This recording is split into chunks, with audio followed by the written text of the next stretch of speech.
ఈ మహాలయ పక్షాలలో అసలేం చేయాలి? ఈ 15 రోజులు మాకు కుదరలేదండి. మేమెలా చేయగలం మా పితృదేవతలకి అనన్నా కూడా, అది కూడా ఈ 15 రోజులు చేయకపోయినా, మహాలయ అమావాస్య రోజు మాత్రము ఖచ్చితంగా శాస్త్రోక్తంగా పూజారికి ఏవైతే మీరు ఇవ్వదలుచుకున్నారో పండ్లు, కూరగాయలు, ఎవరైతే ఒక కుటుంబం ఎలా భోజనం చేస్తుందో, ఏవేమి అవసరం పడతాయో అవన్నీ కూడా మనం ఇవ్వచ్చు.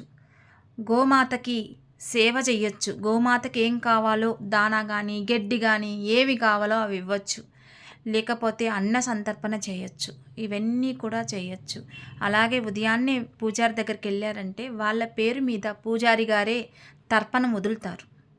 బ్రాహ్మిన్స్ అయితే ఇంట్లో చేసుకుంటారు. గాయత్రి చేసుకున్న వాళ్ళు ఖచ్చితంగా తర్పణం వదులుకోవచ్చు. అలా కానీ వేరే క్యాస్ట్ వాళ్ళు అయినా కూడా పూజారి దగ్గరికైతే ఇవన్నీ చేస్తారు. చేయడం వల్ల చాలా ఉపశమనం